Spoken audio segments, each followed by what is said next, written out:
All right, so 2.2 is in the next section, and it's finding slope and rate of change. Okay, rate of change is just another name for slope. So I'm sure you've seen slope before. I know you have, at least in Algebra 1, maybe even all the way back to pre-algebra. But the formula for slope, okay, we call it M. Okay, it's rise over run, delta y over delta x, y2 minus y1 over x2 minus x1.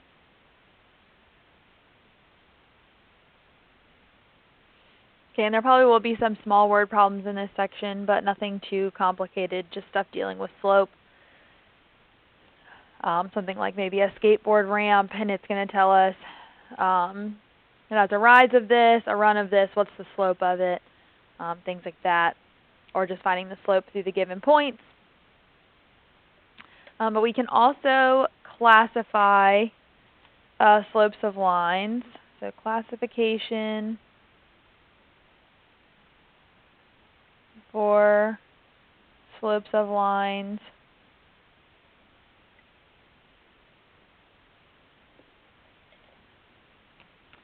I'm going to draw 4.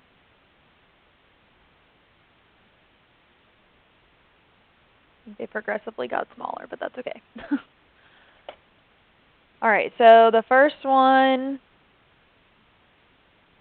just going up, going down, side to side, up and down. All right, and then we'll classify each of these. Okay, this one is a positive slope.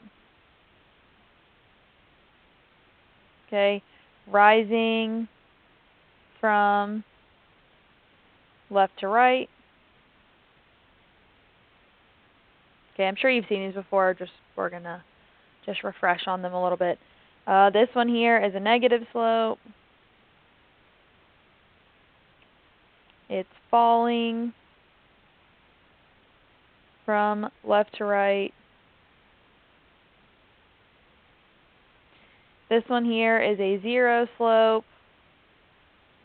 If you can't remember when you make a Z, you first go across and then you go down. So that first across makes that zero slope, and that's because it's horizontal. And then this one over here is an undefined slope. Okay, the easy way is when you make a U, you come down first. Okay, so coming down, it makes it undefined, and that's because it's vertical.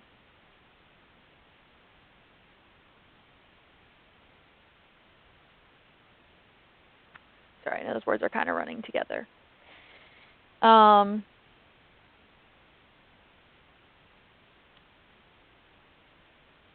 So really quick, a little bit more with these classifications. Okay, if, let's see, how do I want to word this?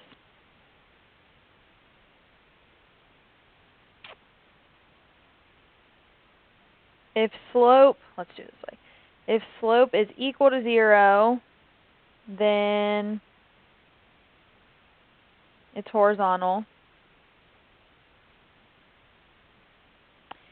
If slope is less than 0, then it's falling, okay, or negative slope. Okay, just making sure you understand that goes with this one.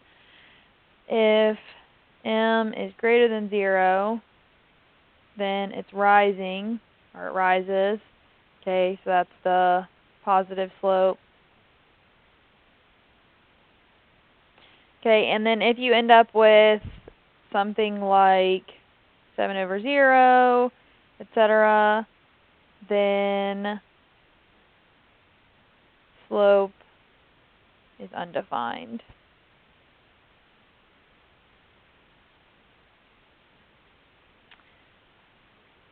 All right, then let's see. The next thing, really quickly, is parallel and perpendicular lines. I assume you remember that from geometry, but I want you to think about what the difference is in parallel and perpendicular lines in regards to their slope really quick before I just write it down here. So we know that parallel lines, obviously they never intersect, so we'd have to know what does that mean about their slope. Well, parallel lines must have the same slope. Okay, if they had different slopes, then at some point they would intersect. So the slope of 1, so m1 has to be equal to m2. Okay, so I assume you remember what parallel and perpendicular is, but I'm just going to draw a little example here. Okay, so those have the same slope. They're parallel to each other. Then perpendicular lines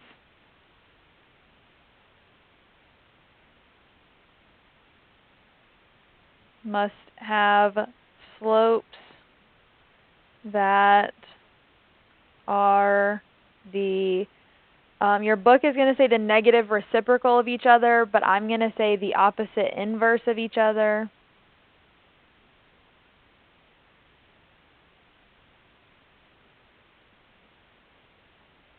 Okay, meaning that slope 1 is minus 1 over the slope of 2. Okay.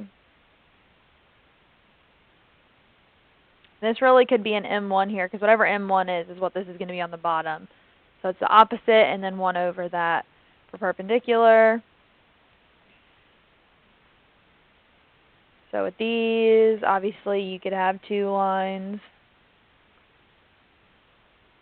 like that, and those would be perpendicular. It's not perfect there, but that should be all perpendicular, which I'm sure you talked about that in geometry. Okay, another way we could write this here is m1 times m2 is equal to -1. Okay, because if these are the opposite inverse of each other, they should equal 1, and then because of the negative sign, it's going to be -1.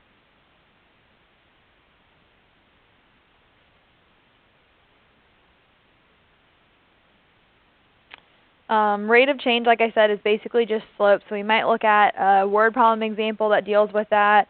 But if you hear rate of change, your first thought should be slope. I'm going to write that down because I think that's important. When you hear rate of change,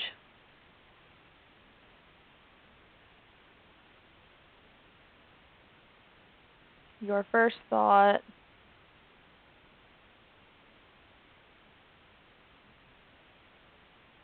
should be slope.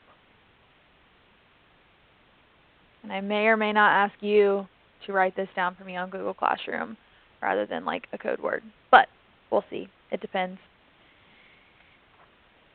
But I think that looks like it's about it. Obviously, we'll go over more examples with this rising and falling stuff and making it make sense. Because a lot of problems will say, here's 2 points, find the slope, and say if it rises, falls, is a zero slope or is undefined.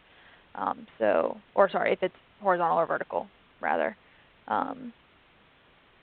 So we'll do a lot of stuff with that, and then we'll be also figuring out if stuff is